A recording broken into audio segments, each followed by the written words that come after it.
चलो बच्चों, आप सबको मालूम है कि हमारे बीच में आज हमारे ही बीच के भैया रजत भैया एमपी के रणजी ट्रॉफी टीम के कैप्टन हैं और इंडिया के सारे उस लेवल पे नॉक कर रहे हैं, खेले हैं ऑलमोस्ट।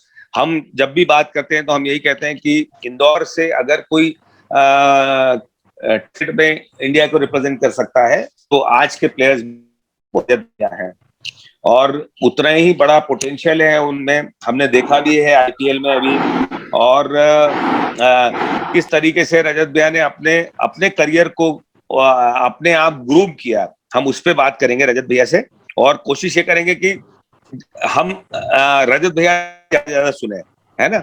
और राजेश सर, अगर रजत भैया के पास टाइम रहेगा तो अगर एक्सटेंड करेंगे टाइम तो अपन फिर वो एक सेशन भी रखेंगे जिसमें बच्चे रजत सर भैया से पूछेंगे, बात करेंगे, है ना। तो रजत,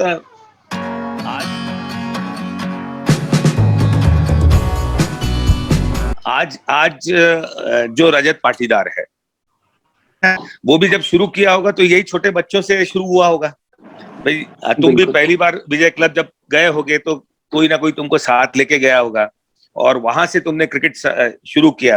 तो जब पहली बार तुम क्रिकेट ग्राउंड पे गए थे तो उस समय क्या क्या दिमाग में था, और मतलब रजत क्या सोच रहा था, वो मैं चाहता हूँ कि बच्चों को मालूम पड़े। बिल्कुल, जब मैंने मतलब इनिशियल स्टेज में जब मैंने वो ज्वाइन किया था क्लब, तो उस वक्त तो कुछ पता नहीं था क्रिकेट के बारे में। तो एक बच्चे का जो दिमाग रहता है, जिस चीज को एंजॉय करता है वो क्रिकेट खेलना, और मुझे पहले से ही पसंद था स्टार्टिंग से। तो मैं जब भी जाता था तो यही था कि मुझे जैसे मतलब कुछ भी करूं यहाँ पर, मतलब पूरा एंजॉय करूं इस मतलब जो भी उस टाइम सिचुएशन थी। बैटिंग पहले तो मैं बॉलिंग करता था, तो जो भी कर मतलब क्लब में जाके करता था तो सिर्फ एंजॉय करने को दिखता था। और जो चीज मतलब जैसा भी वहाँ पे इन्वायरमेंट होता था, इन्वायरमेंट जल्दी से अपने आप को खुद को ढालने की कोशिश करता था। अब जब रजत वो बालक जो खेलना शुरू किया, उसके बाद जब रजत ने डिवीजन, जो भी पहला डिवीजन खेला होगा या जो पहला एमपी रिप्रेजेंट किया होगा, और जब पहली बार आपने एमपी को रिप्रेजेंट किया है ना, जूनियर लेवल पे, अंडर 3 पे और उस पे, तब आपके दिमाग में क्या चीजें, और तब क्या आपने उसके बाद क्या होता है जब शुरू करते हैं तब दिमाग में थॉट प्रोसेस अलग चलती है। जब एक बार आप कुछ ऐसा अचीव कर लेते हो लैंडमार्क, और वहां से फिर आपका क्रिकेट करियर चेंज हो जाता है। तो जब पहली बार एमपी रिप्रेजेंट किया था उस समय क्या थॉट प्रोसेस, और उस समय क्या एंथुजियाज्म, और उस समय क्या एंजाइटी आपको थी, वो बच्चे जानना चाहेंगे।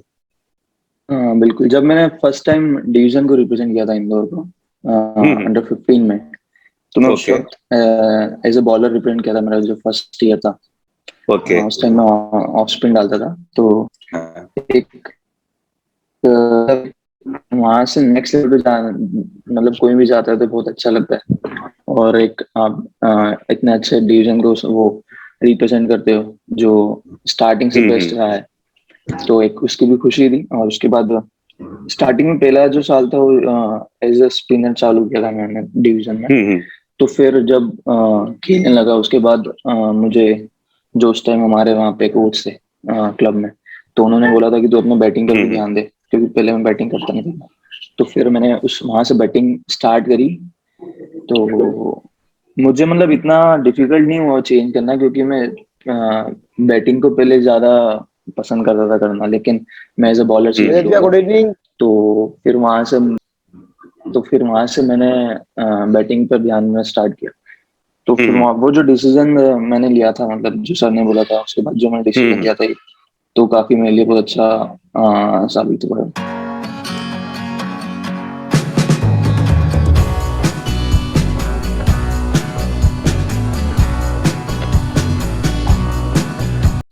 तो वो आप कह सकते हो कि वो एक टर्निंग पॉइंट हो गया आपका। हाँ बच्चे यही होता है कि जैसे रजत भैया ने आप बताया कि कैसे एज ए बॉलर थे और वहां से जब बैटिंग का कोच ने बताया और उन्होंने बैटिंग शुरू किया और उसके बाद से उनकी लाइफ ही चेंज हो गई। जैसे फिर आपने जब आगे खेलना शुरू किया रजत, और जब आपको एम तो वही होगा कि टू रिप्रेजेंट इंडिया, तो आपने अपना वो जो थॉट प्रोसेस है या प्रैक्टिस सेशंस को और कैसे मतलब क्या मतलब फिर उसके बाद आपकी लाइफ को कैसे आपने उस थॉट प्रोसेस के पीछे ले जाने के लिए कि भाई आपने एक गोल बना लिया कि I want to represent India. Goal बनाना आसान होता है लेकिन जब उसको एग्जीक्यूट करने की चीजें और गोल को अचीव करना होता है तो वो बहुत डिफिकल्ट होता है। तो मैं ये जानना चाहता हूं कि रजत ने पहली बार कब ये गोल बनाया कि मुझे इंडिया खेलना है, मैं इंडिया खेल सकता हूं और मुझे इंडिया खेलना है, और फिर क्या प्रिपरेशन रजत की रही है? मैं मतलब वो रजत के मुंह से सुनना चाहता हूं कि बच्चों को मालूम पड़े कि हाँ मतलब हम भी सही जगह सही दिशा में जा रहे हैं। हाँ बिल्कुल, मतलब टू बी ऑनेस्ट जब मैं 15 डिवीजन खेल रहा था तो उस वक्त मेरा यही था कि नेक्स्ट लेवल जो स्टेट है उस पर खेलना ही है मुझे। उस वक्त मैंने इतना इंडिया के बारे में नहीं सोचा था कि मुझे इंडिया खेलना है। मुझे सिर्फ जो प्रेजेंट सिचुएशन में मैं जहाँ था उसमें मुझे अपना मतलब पूरा बेस्ट देना है और जो नेक्स्ट लेवल पे मुझे जाने के लिए करना पड़ेगा वो करूंगा। तो उस टाइम मेरे दिमाग में यही था।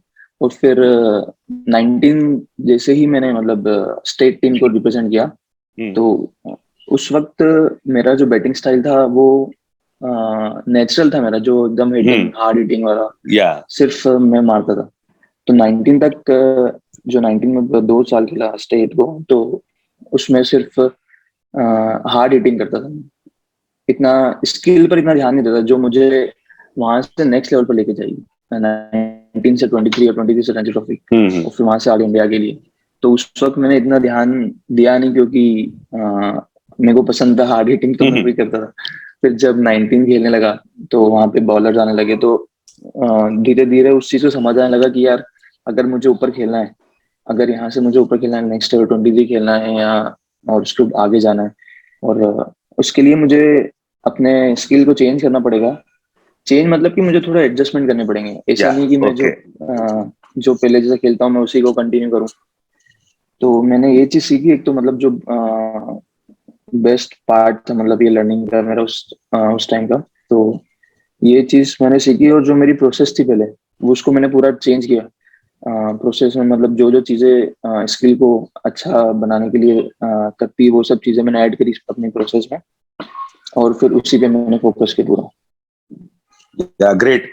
देखा बच्चों कि कैसे रजत सर को मालूम पड़ा, रजत भैया को मालूम पड़ा कि आगे के लेवल पे उस लेवल तक ठीक था, जब आगे के लेवल पे जाना है तो उनको अपने स्किल पे अपनी टेक्निक पे और ज्यादा वर्क करना पड़ेगा। क्योंकि आपको समझना पड़ेगा बच्चों कि जब जब आपका लेवल बढ़ता जाता है तब तक आपका रिक्वायरमेंट और आपसे जो एक्सपेक्टेशन है वो बढ़ती जाती है। तो अगर आप इमीडिएट स्विच करोगे, इमीडिएट उस थॉट प्रोसेस को समझोगे तो आप बहुत जल्दी ग्रो करते जाओगे, है ना। तो जैसा रजत सर ने बोला बहुत इंपॉर्टेंट है। मैंने हमेशा बोला तुमको कॉपी और पेन लेके रखो। रजत सर ने एक पंच लाइन जो बोली है जो सबको अपना नोट डाउन कर लो कि मैंने अपने ओरिजिनल स्टाइल को, कि मैं बैटिंग करता था, हिटिंग करता था, हार्ड हिटिंग। हम रजत का बैटिंग देखते थे जहां भी मैच होता था, तो हम रजत जब बैटिंग करता तो हम लोग खड़े होकर मैच देखते थे कि कैसे रजत हार्ड हिटिंग करते थे। लेकिन जब धीरे धीरे रजत को भी समझ में आया कि मुझे अगर इंडिया रिप्रेजेंट करना है और बड़ा क्रिकेट खेलना है तो मुझे थोड़ा सा मेरी टेक्निक पे वर्क करना पड़ेगा। देखो उन्होंने क्या बोला कि मैंने अपनी ओरिजिनल चीज को चेंज नहीं किया, मैंने सिर्फ स्किल पे वर्क किया, टेक्निक पे वर्क किया कि कैसे उसको इनहेंस कर पाऊं, which is very important. Original को कभी चेंज नहीं करना है हमको। मैं देखता हूँ बच्चे बहुत सारे, रजत अभी क्या होता है, बहुत सारे बच्चे होते हैं कि बहुत सारे चेंजेस ले आते हैं कि थोड़ा सा फेलियर हुआ तो मालूम पड़ा कि ये चेंज कर लिया, ये चेंज कर लिया। बहुत अच्छा एक क्वेश्चन मुझे ध्यान आया रजत, जो बहुत इंपॉर्टेंट है बच्चों के लिए।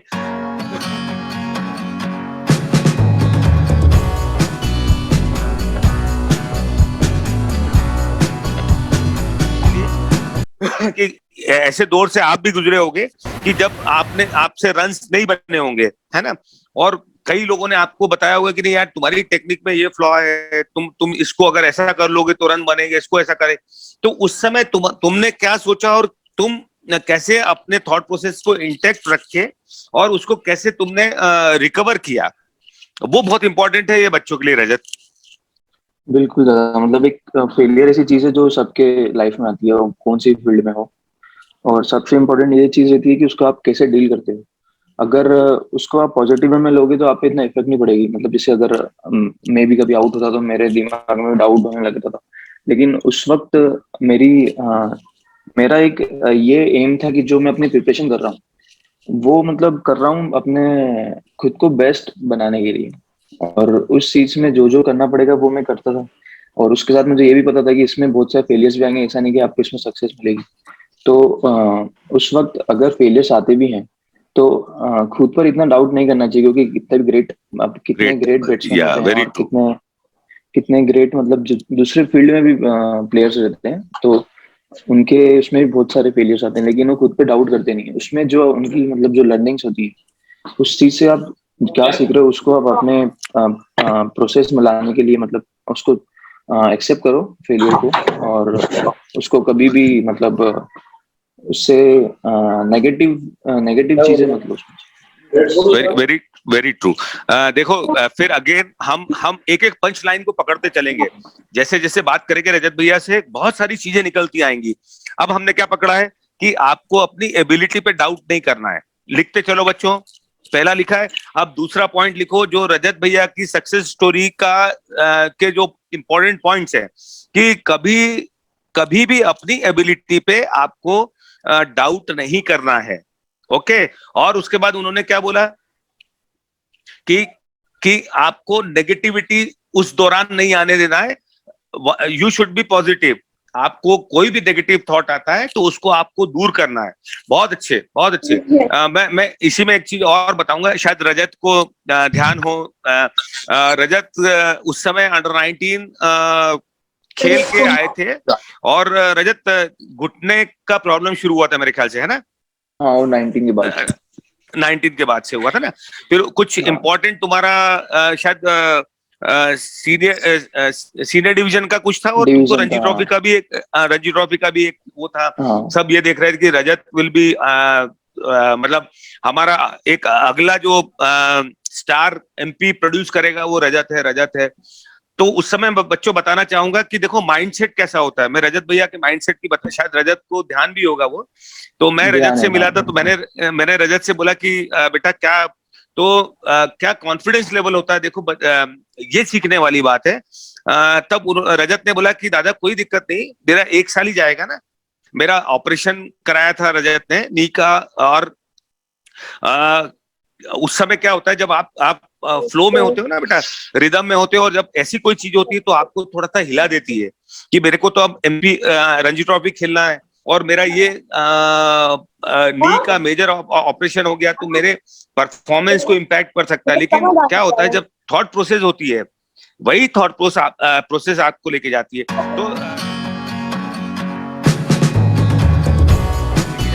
तो रजत, मैं यही पूछना चाहूंगा कि उस समय आपने फिर कैसे अपने आप को तैयार किया कि आपका नी का प्रॉब्लम हुआ और उससे ओवरकम करना है, क्योंकि आपको बड़े लेवल का क्रिकेट खेलना है। तो वो थॉट प्रोसेस क्या था आपका? बिल्कुल दादा, जब ये मेरा सर्जरी होने का था तो उसके स्टार्ट 3 बार मतलब उस टाइम मेरा ऐसा था कि मुझे वहां से नेक्स्ट लेवल 23 के लिए जाना है। तो उस टाइम ऐसा था कि मैं अभी डिवीजन खेलूं या नहीं खेलूं।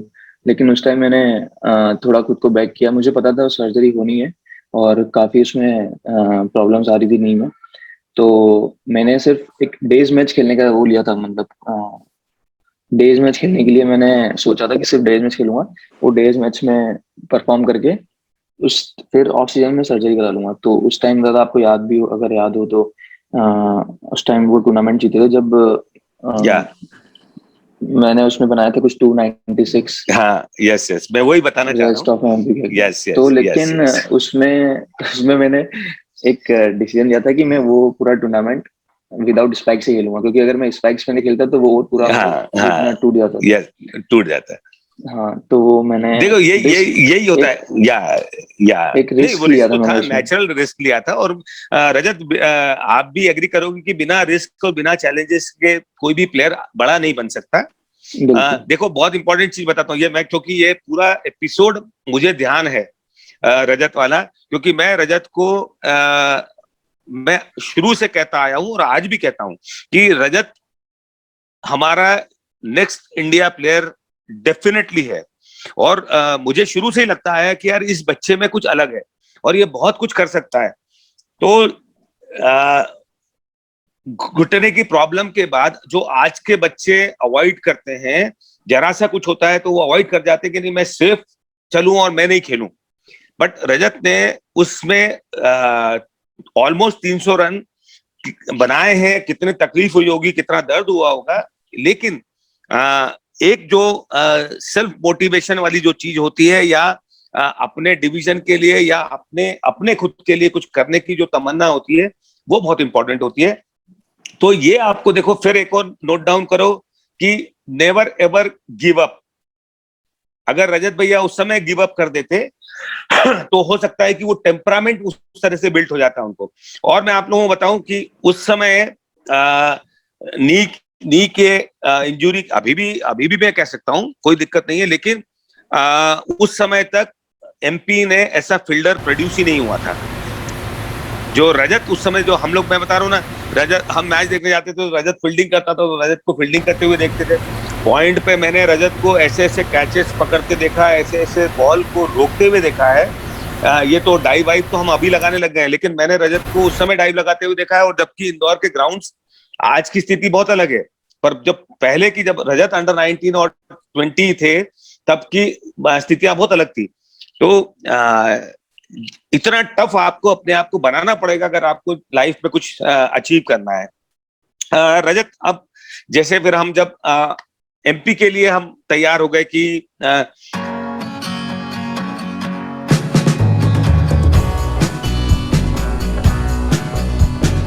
अच्छा ये बताओ, तुमको जब कोई ये कहता था कि यार, जैसे बात होती थी कि यार रजत एक ऐसा प्लेयर है जो इंडिया को रिप्रेजेंट कर सकता है, तो तुमको उस समय कैसा लगता था? और तुमने फिर अपने आप को सेल्फ बिलीव कैसे आया कि हाँ मैं रिप्रेजेंट कर सकता हूँ इंडिया?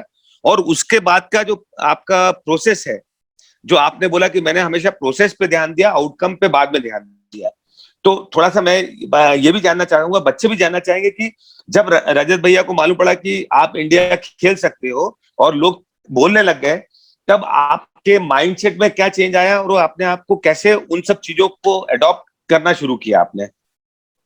हाँ बिल्कुल, मतलब कोई भी अगर बोलता है, मतलब इतना अच्छा कॉम्प्लीमेंट देता है कि आप खेल सकते हो, इंडिया को रिप्रेजेंट कर सकते हो, तो एक मतलब खुशी होती है। लेकिन इन सब चीजों को आप जितना नेगोशिएट करो उतना अच्छा, इन सब चीजों में आप ध्यान नहीं देना चाहिए। वही मैंने किया था उस वक्त। क्योंकि अगर मेरा ऐसा था कि मुझे अगर ऊपर खेलना है मुझे, तो मेरी जो प्रोसेस है, जो मैं मतलब करते हुए आ रहा हूँ यहाँ तक जो पहुंचा हूँ, मतलब नेक्स्ट लेवल तक जो भी पहुंचा हूँ मैं, तो वो मैं अपनी प्रोसेस पर ध्यान, मतलब फोकस करके ही पहुंचा हूँ। और अगर आप प्रोसेस पर फोकस करते हैं और इन सब आउटकम पे इतना ध्यान नहीं देते हैं, तो काफी अच्छा आपका फोकस बनता है। और अगर आप प्रोसेस ठीक करते हैं तो ये सब चीजें अपने आप सब खुद ब खुद होती है, वो आपको कुछ करने की जरूरत नहीं पड़ती है। Very good, very good. Again बच्चों, देखो, focus on process rather than outcome. अगर प्रोसेस अच्छा होगा तो आउटकम डेफिनेटली अच्छा होगा। नोट डाउन करो, प्रोसेस, फोकस। और दूसरी चीज जो बहुत इंपॉर्टेंट चीज रजत भैया ने बोली है कि इन सब चीजों से जो आपको डिस्ट्रैक्ट करेंगी, उन सब चीजों को बिलीव नहीं करना है, आपको उनसे नेगोशिएट करके आगे बढ़ना है। जो चीजें या जो नेगेटिविटी आपको डिस्ट्रैक्ट करे, उसको कैसे आप दूर करके पॉजिटिविटी के साथ कंस्ट्रक्टिव कैसे हो पाते हैं, ये बहुत इंपॉर्टेंट है। अगेन देखो, हर चीज पे, हर बात पे अगर हम पंच लाइन अगर रजत भैया की पकड़ते हैं, तो हम अभी आप, मैं सोचूंगा, मैं अगर देखेंगे तो 10 ने लिख लिए हैं कि कैसे चीजों को वो किया है। दूसरा एक चीज मैं बहुत इंपॉर्टेंट चीज बताता हूँ कि आपने विराट कोहली का इंटरव्यू सुना कि नहीं सुना, लेकिन उन्होंने बोला है कि Rajat Patidar another player to watch. He has potential. He is very good against fast bowlers as well as spinners. अगर इंडिया का एक आपका इतना बड़ा सुपरस्टार है और कैप्टन है, वो आपके लिए अगर कुछ कहता है, इसका मतलब है कि रजत भाई में वो पोटेंशियल है ना। तो अब रजत जब रणजी ट्रॉफी में रन्स शुरू किए और रणजी ट्रॉफी से फिर आपका क्या वो जो प्रोसेस पे हम बात कर रहे थे, तो शेड्यूल क्या हुआ करता था आपका, और आपका थॉट प्रोसेस क्या होता था कि मैं रणजी ट्रॉफी खेल रहा हूँ, फिर मुझे अब ऊपर इंडिया खेलना है, क्योंकि एक एक स्टेप हम ऊपर बढ़ते जा रहे हैं और हर स्टेप को आप क्लाइम करते हो, तो एक अलग तरह का स्ट्रगल शुरू होता है, अलग तरह का स्ट्रगल होता है। तो अब रणजी ट्रॉफी जब हो गया, अब आपको वहां से अपने को रणजी ट्रॉफी खेलना है।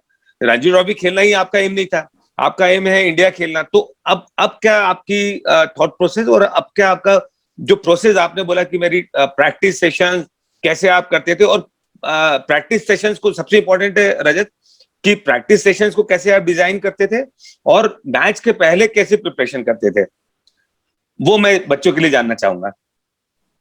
बिल्कुल, मतलब जब 23 के बाद मेरे को नेक्स्ट लेवल रणजी ट्रॉफी पे जाना था, तो 23 से मेरा माइंड क्लियर था कि मेरे को किस तरह अप्रोच करना है रणजी ट्रॉफी में, और किस तरह मुझे प्रैक्टिस में वो सारी चीजें लाना जो मुझे रणजी ट्रॉफी में करना है।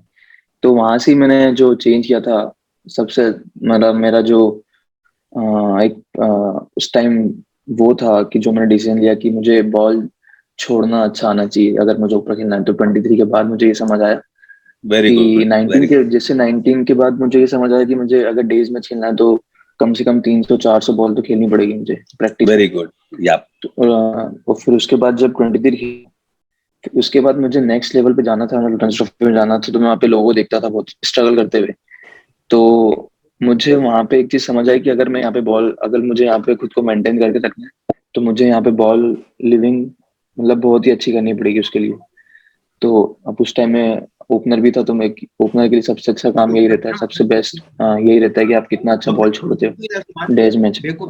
तो ये चीज समझ आने लगी। तो उसके बाद जब मैं अपने प्रैक्टिस सेशंस करता था, तो उस वक्त मुझे 300-400 बॉल जो मेरा वो था, एम था, वही मेरा एम हो गया। कम से कम 200-300 बॉल मुझे लेफ्ट करना है नई बॉल से, और उसमें सब चीजें आने लगी, मतलब प्लास्टिक बॉल्स हुई, स्विंग बॉल्स हुई।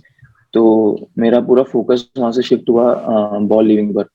तो मैं 200 कम से कम 200 बॉल तो मैं लेफ्ट करता ही था। उसका सेशन में अलग से रहता था कि 2-3 अलग तरह की बॉलर्स को पकड़ के शॉर्ट रन अप से सिर्फ उनको मैं बोलता था कि आप सिर्फ देखो, तो वो प्लास्टिक जो बॉल रही थी अपने आप स्विंग होती थी। तो उस सिचुएशन में मैंने जो प्रैक्टिस सेशन करा उसमें पूरा मतलब इंग्रॉस होकर करता था मैं। ऐसा नहीं कि यार ठीक है हो रहा है, क्योंकि मुझे वहां जाना था, मुझे वहां पे जाना ही था, तो पूरा इंग्रॉस होकर मुझे करना था। क्योंकि अगर मैं उस टाइम अगर इंग्रॉस होकर नहीं करता तो शायद मेरे को डिफिकल्टी होती खेलने में। तो ये मेरा एक अच्छा डिसीजन था। और उसके बाद ये सब ठीक है, उसके बाद मुझे कैसे कितना कितना घंटा मुझे मतलब स्पेंड करना पड़ेगा अपने स्किल को लेके। अब तो ऐसा हो गया कि मैं जितना भी करूँ उतना कम ही रहता है वो। मतलब कभी भी ऐसा हुआ नहीं कि नहीं ठीक है 3-4 घंटे इनफ या 5 घंटे। सुबह से लेके शाम तक बीच में खाना वाना मतलब सभी लंच वगैरह लेके। तो एक ये जो पार्ट था लाइफ का बहुत अच्छा था, प्रिपरेशन पार्ट मेरा जो था। और मैं उस चीज को बहुत अभी भी जब मैं करता हूँ तो मुझे बहुत अच्छा लगता है जब भी मैं अपनी प्रिपरेशन करता हूँ। तो वही करता हूँ जो पहले स्टार्टिंग से करते हुए आ रहा हूँ, मतलब 6-7 घंटे बैटिंग। कम से कम मैं मेरे को 4 से 5 घंटे बैटिंग होना ही हो, क्योंकि मुझे पता है कि अगर मैं जितनी बैटिंग करूंगा उतना मुझे आगे फायदा मिलेगा। और बैटिंग कर भी रहे हो तो कुछ भी चीज कर रहा हूँ मैं तो उसके पीछे एक पर्पस होना चाहिए। ऐसा नहीं कि सिर्फ वहां जाके आप कर रहे हो बस कि हाँ ठीक है करना है, for the sake of competition होना चाहिए। बनना है तो बेस्ट बेस्ट के लिए ही अपन प्रिपरेशन कर रहे हैं। तो वही मेरा माइंड था उस वक्त। देखो फिर एक चीज, हाँ हाँ रजत। हाँ राजेश। हाँ मैं एक चीज यहाँ बोलना चाहूंगा कि रजत के हाँ साथ हाँ काफी टाइम में साथ में रहा हूँ रजत के। और हाँ हाँ। जहाँ इसने जो बॉल लीव करने की बात करी है, लिफ्ट करने की बात करी है, तो मैंने बहुत लाइव मैचेस इसके साथ में किए हैं, देखे भी हैं। तो कई बार इतनी वो अच्छी कैसे? बॉल लिफ्ट करी है कि स्टंप से आधा इंच के बाहर की बॉल भी इनने लिफ्ट करी है। बॉलर सिर पकड़ के बैठ जाता था, लेकिन इसके चेहरे पे न कोई शिकन जाती थी, न कोई इसको पूरा कॉन्फिडेंट रहता था कि हाँ मैंने एकदम स्टंप के बाहर की बॉल ही छोड़ी है। मतलब ये क्वालिटी क्या तो मैंने बात है, कई क्या बार बात कैच है। करी इसकी। नहीं देखो, रजत ने खुद बोला कि आपको कॉन्फिडेंस और सेटिस्फेक्शन आपको नहीं होना है किसी। उन्होंने क्या बोला, तक 5 घंटे में बैटिंग नहीं कर लूं तो मुझे एक सेटिस्फेक्शन नहीं आता था। तो मेरा कहना है कि भाई किस तरह से उन्होंने सेटिस्फेक्शन लेवल कभी एक अपने लिए एक चीज बनाई है, एक बात फिक्स किया है, और उसको उन्होंने क्लिप पे लेके आया है। तो आपको सेटिस्फाई कभी भी नहीं होना है। ये हमेशा ध्यान रखो बच्चों कि आप कैसे, रजत सर ने बोला, और हम 15 मिनट 20 मिनट की नेट्स के बाद हम खड़े हो जाते हैं, थोड़ा बात भी कर लेते हैं, मस्ती कर, लेकिन हम देव्स एकेडमी में ये कोशिश करते हैं कि किसी बच्चे को वो मौका ना मिले। बट मेरा ये कहना है कि कैसे उन्होंने बोला है कि मैं 5-5 घंटे बैटिंग करता था। अगर आप सोचो बॉल को सिर्फ करने के लिए अगर उस बॉल कोई प्लेयर खेल रहा है, तो 5-5 घंटे जब तक आप बैटिंग नहीं करोगे, प्रैक्टिस नहीं करोगे, तो आप जो अचीव करना चाहते हो वो अचीव नहीं कर पाओगे।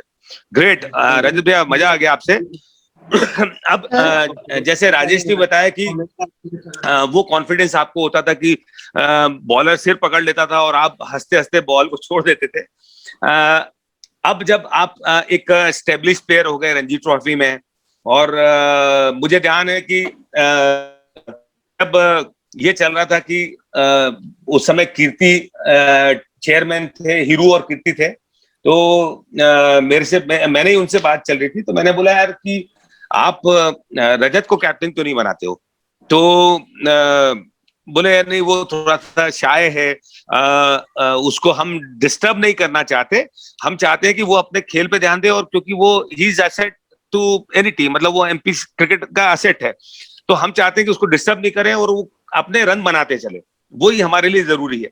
पर मैंने उनसे बोला, मैंने कहा नहीं, मुझे ऐसा लगता है कि आपको किसी यंगस्टर को कमान देना चाहिए, और रजत से बेस्ट ऑप्शन मुझे नहीं लगता कि कोई होगा। तो रजत को ध्यान है, फिर मैंने रजत से बात की थी, कीर्ति ने मुझसे बोला कि यार आप बात करो। फिर मैंने इंदौर डिवीजन के लिए रजत से बात की कि रजत इंदौर डिवीजन की कप्तानी कर, और इतना सोबर और इतना प्यारा बच्चा है, रजत ने शर्माते हुए मना कर दिया कि दादा रहने दो, मेरे को मत तकलीफ दो, मैं नहीं कर पाऊंगा, मेरा टेम्परामेंट नहीं है। तो रजत, जब कप्तानी का एक जिम्मेदारी आपको देने की बात चली, तब आपने ये भी सोचा होगा कि मेरा बैटिंग पे उसका इम्पैक्ट नहीं पड़ना चाहिए, और मुझे जो मैं एक स्कोर करते आया हूँ, जितने रन करता आया हूँ, तो उसका फर्क नहीं पड़ना चाहिए। तो क्या उस समय माइंडसेट क्या था आपका? वही तो है। बिल्कुल, मतलब कि दादा अगर कोई भी मुझे कैप्टनसी का बोलता था कई बार भी, डिवीजन में भी और स्टेट में भी, तो कल ही, हाँ, कोई भी मतलब मुझे बोलता था कैप्टनसी का, तो मुझे मतलब एकदम वैसा लगता, क्योंकि मेरा नेचर नहीं वैसा कि मतलब मेरे को एक तो थोड़ा इंट्रोवर्ट टाइप का हूँ, मतलब ज्यादा बातें नहीं करता, थोड़ा उतना वो नहीं करता।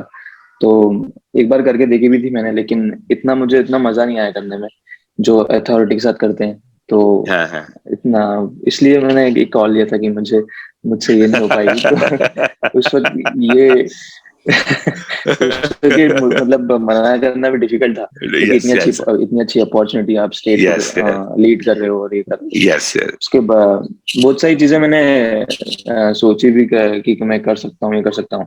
ऐसे प्रैक्टिस मैचेस में मैंने स्टार्ट भी करी करना, लेकिन मेरे लिए मतलब वो इतना सही डिसीजन नहीं रहा था। क्या बात है, देखो कितना ऑनेस्टी है ये। एक पॉइंट और नोट करो कि आपको अपने लिए ऑनेस्ट होना चाहिए। रजत भैया देखो कितना ऑनेस्ट है, कितनी मासूमियत के साथ है कि सिंपल सी चीज है कि मैं नहीं कर सकता, या मैं इंट्रोवर्ट हूं, या मैं डिस्ट्रैक्ट नहीं करना चाहता अपने आप को। देखो किसी भी टीम की कप्तानी करना हो, स्टेट की कप्तानी बहुत बड़ी बड़ी बात होती है। तो सबसे इम्पोर्टेंट होता है कि आप कितने ऑनेस्ट हैं अपने लिए।